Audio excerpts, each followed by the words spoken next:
This is Evans Ogeto. Welcome to this very informative chat that we are going to have.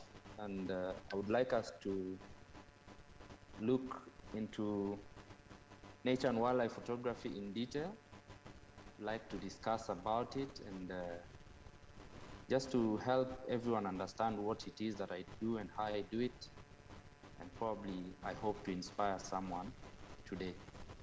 So I'll start off because I've shared my screen, so let me give you guys the right screen to look at, and then we can move. Just a second. There we go. Okay. Just a moment.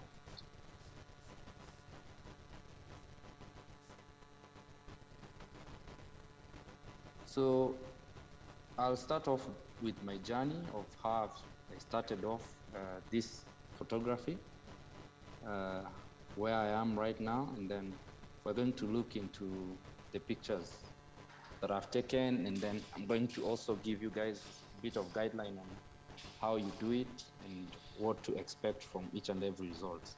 But basically, we're also going to discuss about how to make money from this genre.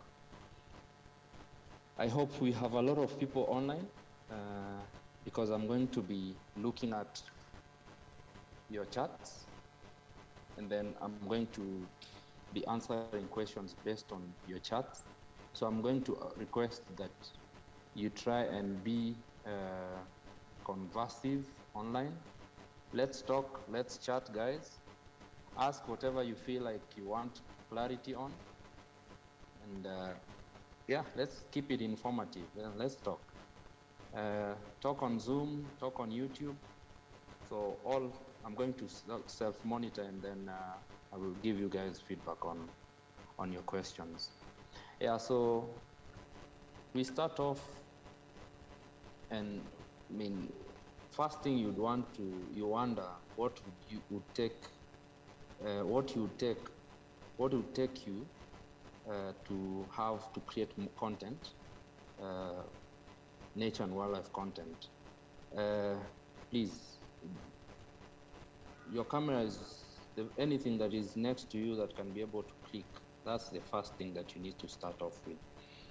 And I would want us to get out of that notion where you must have a camera, a big, very professional camera for you to start off. Start off with even your phone, because right now I can tell you for sure, phone can make an amazing landscape and an amazing nature image that you can ultimately sell, in as much as it will not be a big sell, but you can be able to use it for basic use.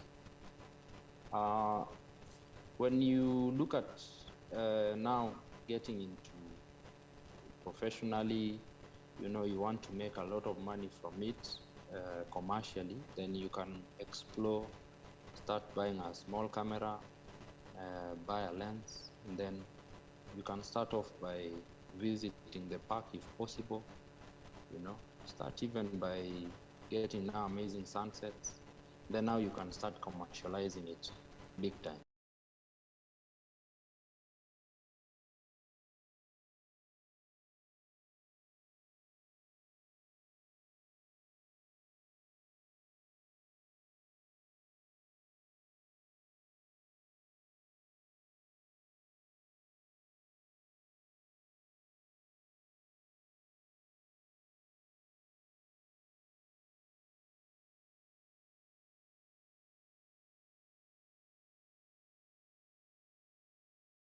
And I feel like the sensor is big enough if I need details.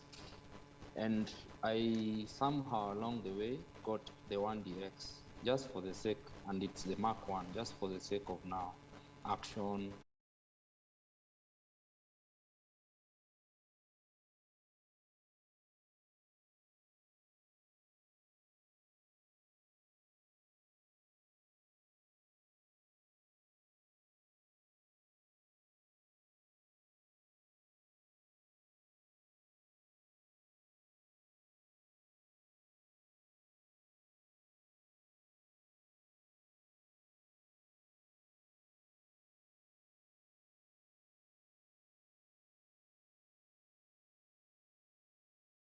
you have to keep proximity.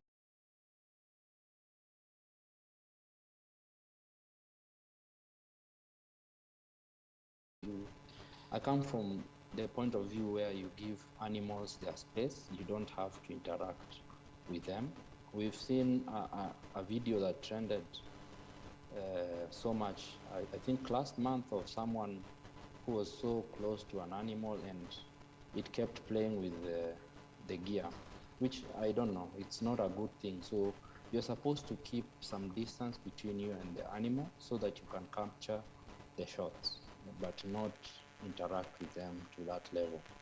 So for me, I feel like the 70-200 is the bare minimum. And then if you want to get now maybe those shots, like me, I like getting shots of subjects in a landscape scenarios. So I'm a minimalist artist. In some cases, I think 60% I am, because I like to compose my images and include something in it, which I'm going to explain further as we go on with this conversation. So the thing is, guys, I'm going to speak, and then at some point in time I'm going to break, and then I'm going to address a few questions, and then we'll continue, and then I'll finish, and then we'll have now a Q&A where we can finish off this conversation. So I'm going to request that you keep interacting online. I'll address the questions as we keep going on. Yeah, so choosing the right camera is important, and you should also understand what each camera is able to do for you. For example, I will use my 5D, which I have, and at some point in time, I went and bought a 70D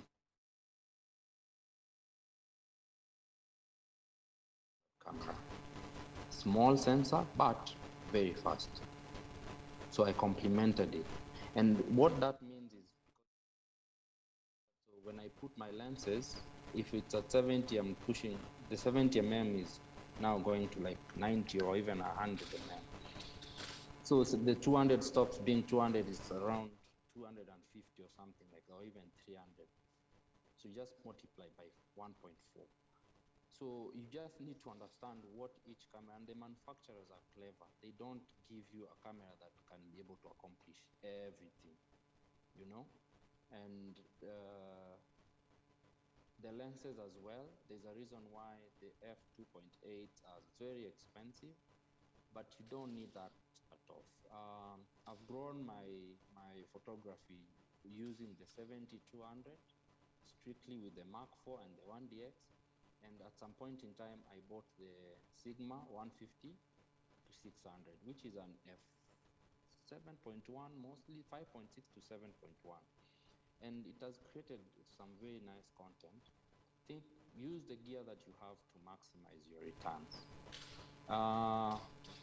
Yeah, and try to look out for the light, because photography is all about the light. Sunsets, sunrises, dramatic shots of wildlife interacting with nature to make outstanding shots. I'll talk about a few tips that you need to just keep in mind as you explore, starting on this. You need to really have a good plan before you step out there to go and shoot. And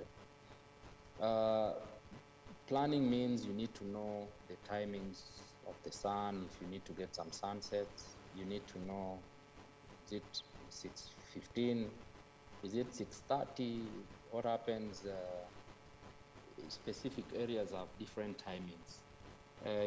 Planning is important also for you to reduce your expenses as well. You don't want to go somewhere and then you spend so much money, but then you don't get the shot, or you get a shot, but it's not exactly what you want. Now you have to spend again money to wait for that shot tomorrow. Yeah, make sure you have the best gear. Try to invest in the filters, ND filters and graduated filters to help you modify lighting during the day and even at night if you can.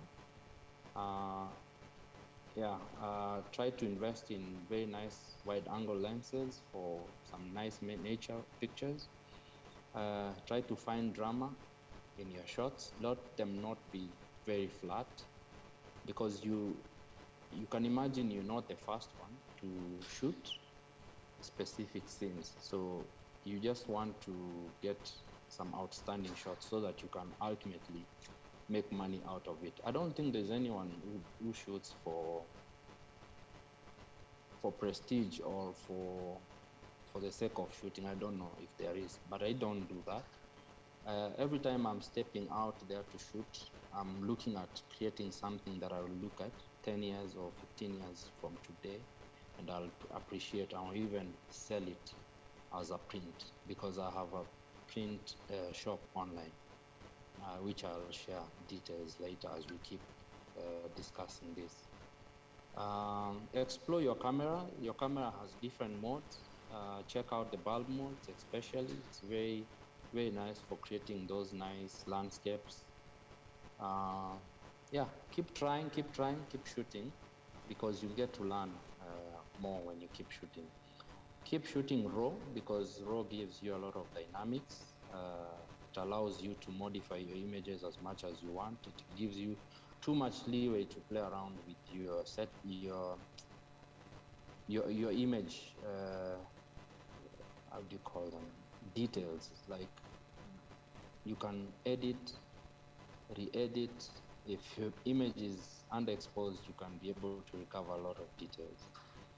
Yeah, so keep shooting raw. I keep regretting when I was starting out in 2016. I remember PAK organized something they used to call Tujazevan. And I don't know why I never used to shoot raw. So the first Tujazevan was in Nairobi National Park. I remember my first shot very early in the morning of a sunrise, kept on getting underexposed images, but yeah, ended up getting an image. But then I kept learning, and I remember we went to Nakuru National Park, and I was looking at those images last year. I never shot raw. I did all the images in JPEGs, and until today I keep regretting, because there's not so much I can do with the JPEGs. Even when you edit, there's a limit to as much as I can go. Yeah, when you're out there, try to get different points of view. If you have a drone, get some aerial shots. If you have to go low, not have to. I think let's go low. Yeah, let me just emphasize, because it's something that has always been pinned on to me every time I'm out there with my colleagues. And I see everyone trying to go as low as they can when they're shooting, which makes a lot of sense when you look at the images after you've shot. So while you're doing composition, use leading lines. Try to, you know, show people something in a different way, in a very artistic way. Yeah? Find some action. The more action, the better, because it is a different shot that not everyone has. Don't be afraid to make mistakes. I mean, you have to learn from the mistakes that you make. Like, I have made so many mistakes, including trying to shoot a video while at the same time shooting a photo with the same camera. I missed the entire action. Like, I remember I was shooting a video and then I saw a lion yawn. So by the time I was changing from video to photos, it had finished. I did not get the moment. And it was a very early morning yawn. Keep making those mistakes, because I will never ever shoot a video with the same camera and shoot a photo at the same time. I'll just have to have two cameras doing two things. Yeah, yeah. So explore, capture different shots, capture close-ups, capture wide shots. Define your style as you start, because people will buy your style. Don't do anything. Just, if you are a details person, get those details. If you're a close-up person, try to explore. The most important lesson for wildlife photography and nature photography is patience. This is where it gets tested as much as you'd never like it. Here you will wait for a lion, you will wait for an elephant to come all the way, and it will just be there. You know, nature it can never be dictated. You have to listen and wait for the action to come your way, and you have to be ready. It's a split second, and you have to be ready all the time. Let me just check online if we have any questions, as now I get into talking about pictures. I'll be going through my works one by one. Just a second.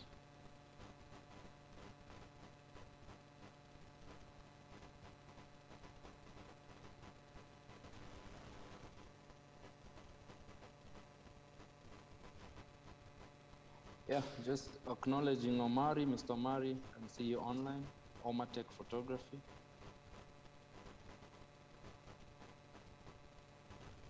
Let me see if there are questions here.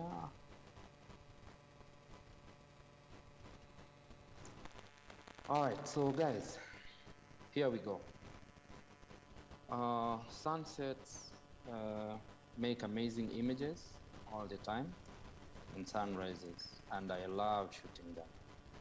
I am no exception. This was in Mwanza, one of the best places you can get sunset. And I had to wait for this fisherman to come to this specific point so that I can create some dramatic image of him going out to fish, while at the same time, you know, the bird is here waiting for the night to fall. Yeah, and yeah, you can compose it whichever way, but I thought this was a better composition, and yeah, it shows some calmness in the evening. Yeah, so moving on, this here is one of my first, I think this picture I took it in 2017. It is one of my pioneer images, and until today, it's one of my most selling prints.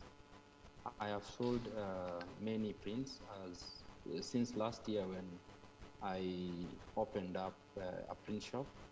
This image has really been requested of a family in Amboseli going home. If you've been to have this sighting right in your eye,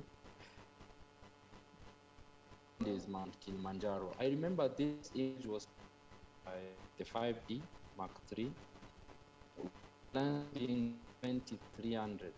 The current, I think it's F5.6 as well. Very shaky evening, but is one of my best images so far.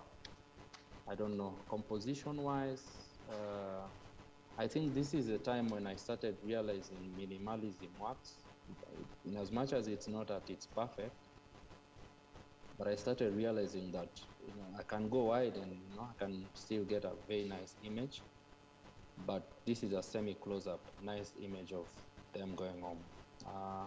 I'll move on to the next image. This was in Masai Mara 2017. It is a sunrise. And I would want you to understand the aspect of having to wait most of the time. All these images, there is a lot of waiting time. Like the zebras, we had to wait for them. And as much as the sun didn't shine so much, we still ended up getting some nice shots. This is the late King Sam of Nairobi National Park. And my hope was that I can compose this and just give guys a glimpse of the city. Well, I achieved that. Yeah, this is also one of my best-selling prints. It's not in the top list, like top 10, but it's also one of the best images that I've put out there for selling. Yeah, when you're out there, try to capture some emotions. So this is a young mother with the baby. They're having a moment right in the Mara. And it was a lonely moment. There were no other zebras around them. So I thought was this way, right in Rock City, aka Tanzania. Yeah, as I told you, Mwanza will always give amazing sunsets. Yeah, so I took this year as I was exploring hiking. You don't have to pick a car and drive off and go to a park, or you can always find these images everywhere that you go. So through hiking, these are people in Mount Kenya showing off right below the peak as they show off where they are going next. Yeah, so moving on, this is more details image. Yeah, this was in Lake Nakuru National Park. This is also one very nice print that I have always sold out there. Now, there's something I was trying out with this image, and it's called the HDR, stretch through the camera. If you have a Canon, I don't know about the Nikon, but if you have a Canon, you will be able to see some form of HDR expedition. You can explore it, only that I would encourage you to use a tripod unless you have very, very steady hands. So for me, it worked because I didn't have a tripod, but this was HDR done straight from the camera with my bare hands, not tripod. But this is Lake Michelson, the famous Lake Michelson in Mount Kenya. I don't know, you can also learn something about how to compose. I wish I could have gone wider, but the widest I had was 24, and I didn't have the energy to go up and try to get a wider shot. This is Lake Harris, right from the top of Mount Kenya. You remember that image of Lake Michelson? This is where Michelson is. You can see a lake down here. So this is a much wider image of the beautiful Mount Kenya. Yeah, trying to use leading lines and trying to show you guys that someone is heading to Mount Kenya. I try as much as I can to include people in my nature images. I would say landscape and nature images. And I find it interactive, relatable, and that, yes, people exist in these spaces. So this is a friend right in Mount Kenya, overlooking Michelson. Morning sunrise in the Mara, minimalism at its best.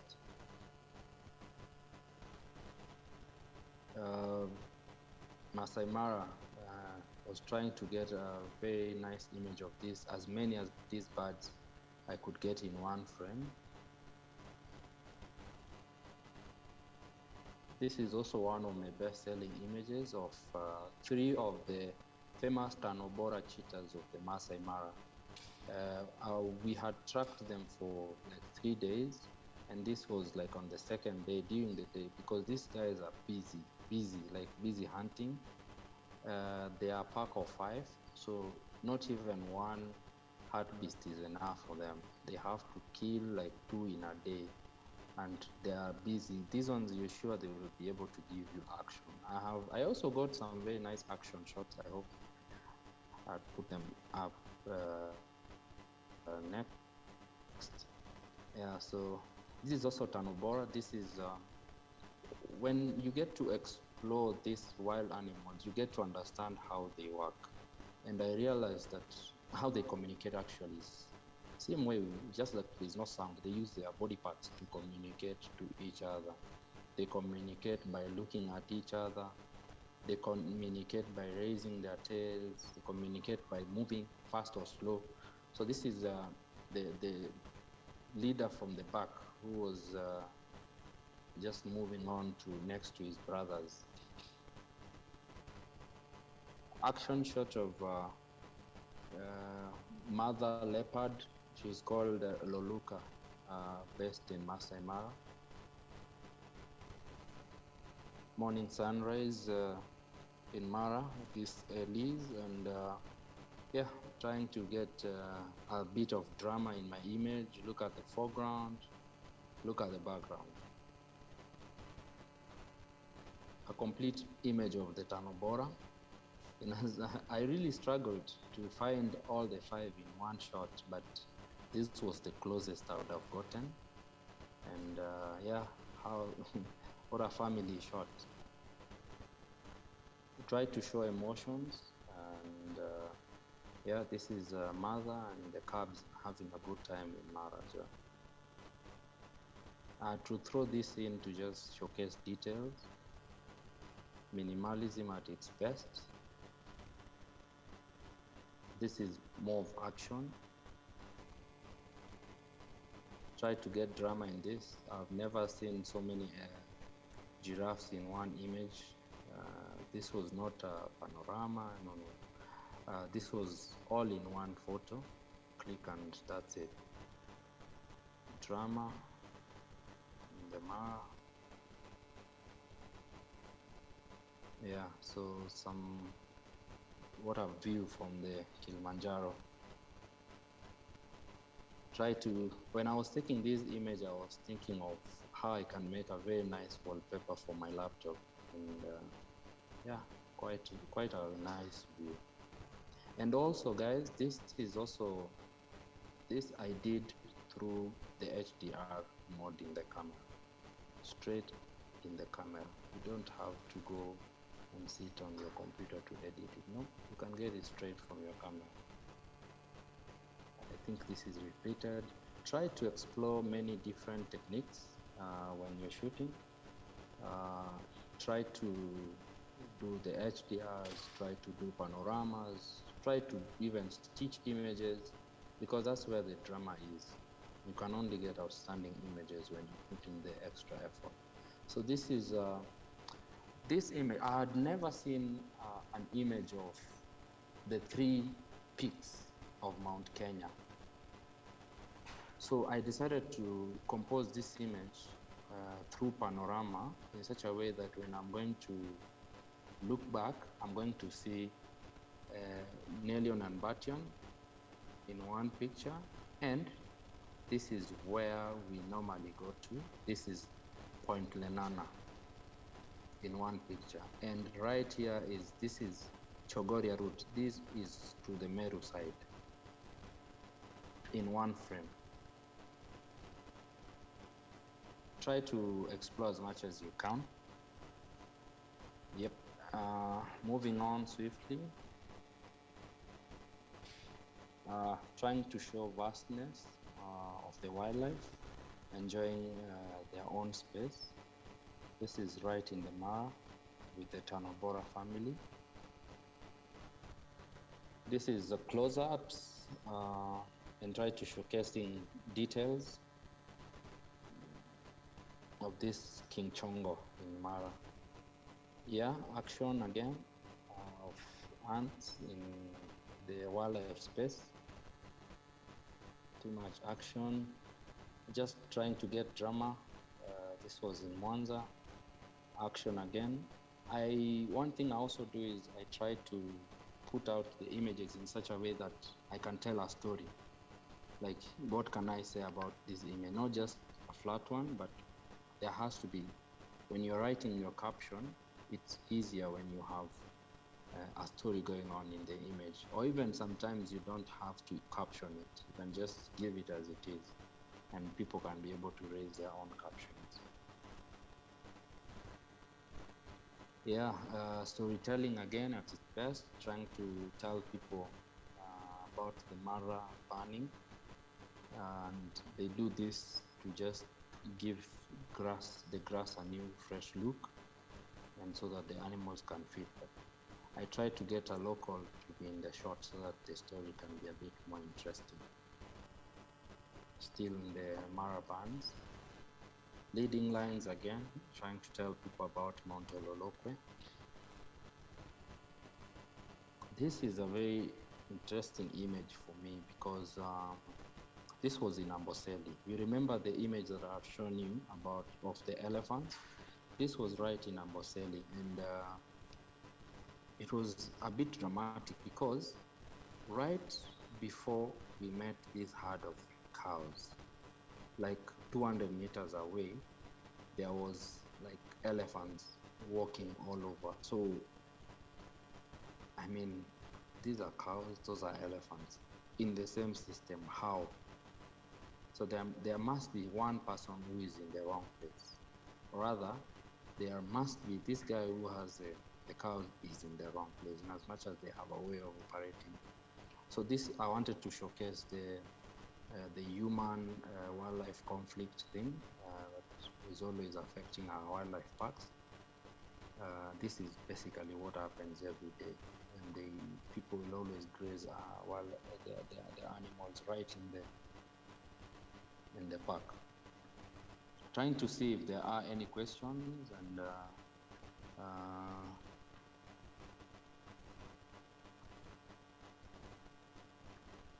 nice. I can see a question. Let me just address a question. Omatech photography. Mostly, I have the 2470 and the 70-200. So most of these pictures, even most of them are on the 70-200. And I will keep talking about the gear that shot these images going forward, so that I think we can be able to start looking at the gear in detail. This is a close-up. It's a very, it's an emotional shot where the mother was feeding the young one. And I shot this using the 150-600 Sigma. The body was 5D Mark III. This was in Mount Kenya. He was just having a moment on one of the rocks as he overlooks Lake Ellis. This was shot on the 5D Mark IV. The lens was the 50 mm. Actually, yeah, 50 mm. This is a close-up. This was straight out of the 150-600 of the young chongo of Mount Masai Mara, and the camera was the 5D Mark IV.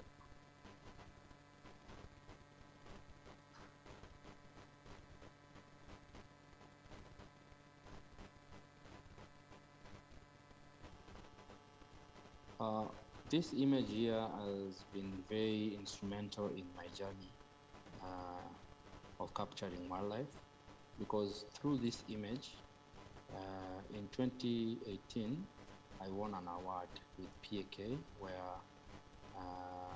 this was the most, I think it was, I can't remember the title, but it was, well, this year is the award ceremony, but this was for something to do with photography of the year or something like that, through this image. And I also managed to enter this image into there's an awarding ceremony that, an awarding event that usually happens in the Mara with the hotel, one of the hotels there. It was also recognized as one of the best. So again, back to capturing drama and in your shots and actions, because I mean, there are very few images that would look like this, and for you to get this, you will have to wait a lot. Yeah, so I'll go and address a few of your questions, and then we are going to come back in a few and talk about how and why I do the shoots. So, Lucas Maranga, the picture of the cheetah killing Topi, what were your settings? So most of the time in the wild, like I know I shoot manually, totally manually, but I had to push my shutter speed to like 2000. That's one thing I'm sure of. And then the aperture, I was operating with probably 7.1 because my 150-600 opens 7.1. That's the widest it can get to when I'm shooting at like 500 or 600. So that could be there about the setting. And of course, now the ISO was a bit very high because I was operating at 2000 or something, at 2500. Yeah. Also, does a full frame give faster shutter speeds than crop sensor? No, for the shutter speeds, it's all the same. You can always, whichever camera can be able to give you whichever shutter speed. The only difference is with frames per second.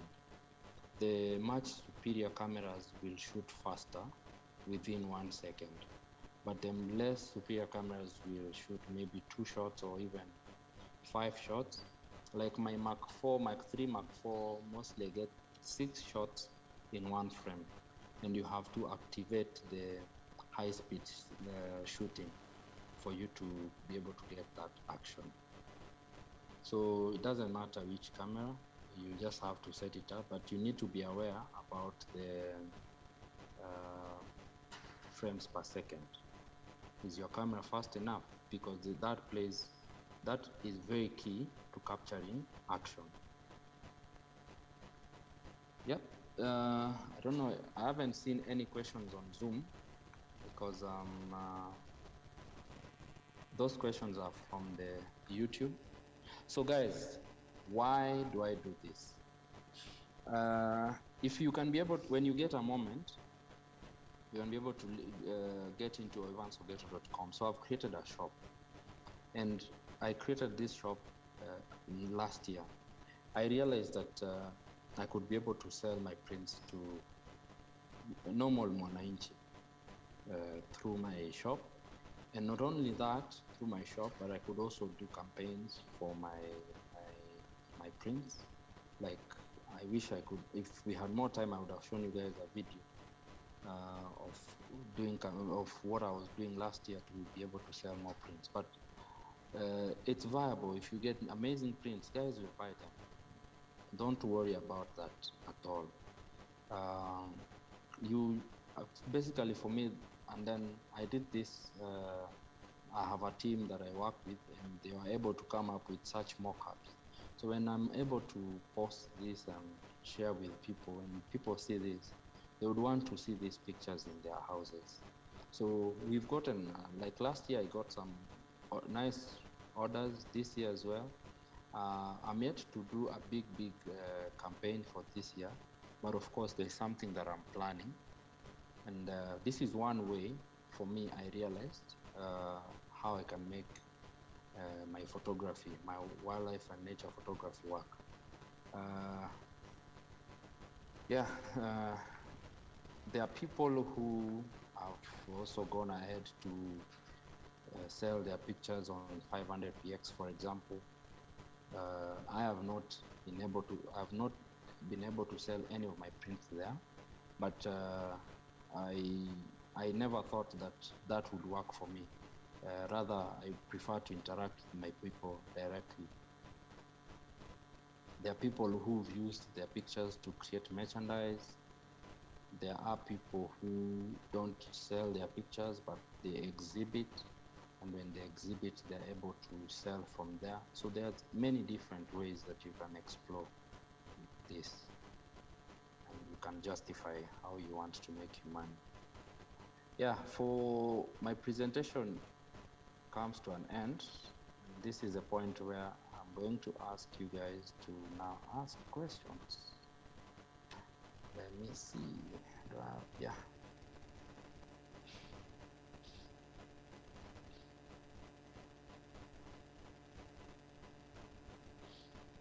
You guys can now address your questions. Let me know let's keep this interactive. Let me know what you guys would like to know.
Feel free, guys. Let me know if you have any questions.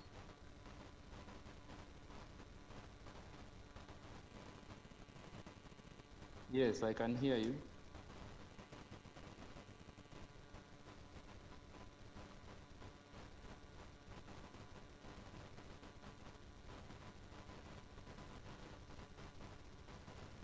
Yes.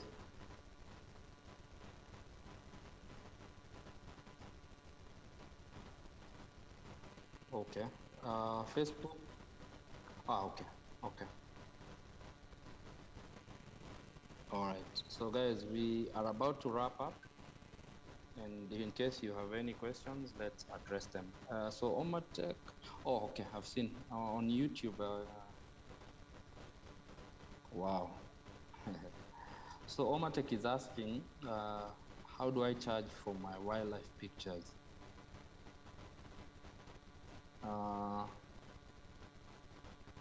I think the thing is, with wildlife, it's your content, it's your copyright. So when you say how much to charge, I believe you mean maybe when you want to sell the prints. I hope so. And if not, then maybe you can be able to clarify. But for wildlife, selling depends on the size. So you can have a price list and you can value your work. Like ni soko huru, wewe ndio unaweka bei yako. If you want to sell, but again, the price has to make sense, because if you're selling, you have to also have a niche. Who do you want to sell to? Do you want to sell to the chosen few, or do you want to sell to the lots? The lots, if not the lots, do you want to sell to the big masses where now even an image of 500 shillings works? So you have to choose, and then that should guide your pricing. Everyone setting their own prices, because again, when someone looks at your image and they want to buy, they are not buying that image. They are buying what they feel about the image. They are buying what they see.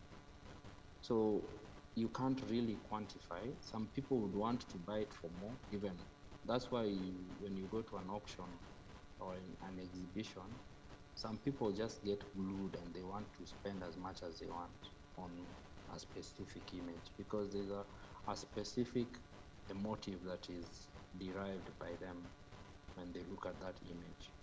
So if you have a top image, again, you price it the way you want, depending on the size and the people you're targeting.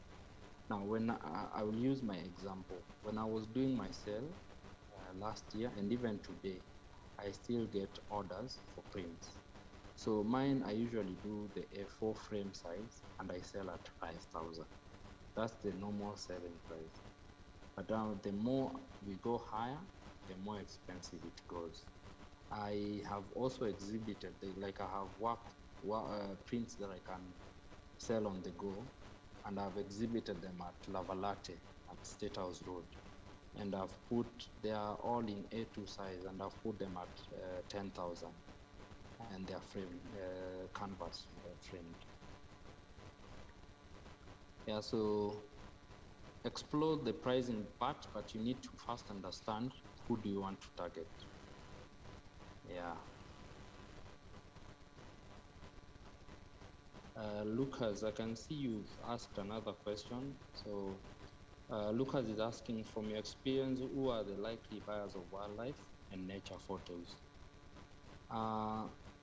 Lucas, I would say everyone can buy those pictures. Everyone, actually, because one thing I've learned from being a wildlife photographer, a nature photographer, is that every shot that you have is amazing, because not everyone has the privilege to be at the park, to be in your environment where you took that image. It takes a lot of sacrifice. It takes a lot of equipment, money to invest to be there. For example, not everyone would afford to go to the Mara. And yes, there are guys who will afford, but they will not be able to have the equipment to to take that kind of image. So you realize that every time they see a stunning image, for them, they are likely to buy it. I'll tell you for sure, mostly it depends on the price. If the price is accommodative, then they can be able to get it. Yes, yeah, so I think we can close it at that. We still have a few minutes. Zippy, I don't know if we can close this. I think yes. All right, guys, thank you very much for joining this live session. And I hope that you continue having a good time while exploring the Kenya Photo Week with PAK. Also, don't forget to check out what PAK does. If possible, get that card. It's very important. Join in and let's continue with the conversation. Look out for my website. It's evansogeto.com. Let me just tell you guys where to find me on social media. On social media, Instagram, that's my handle.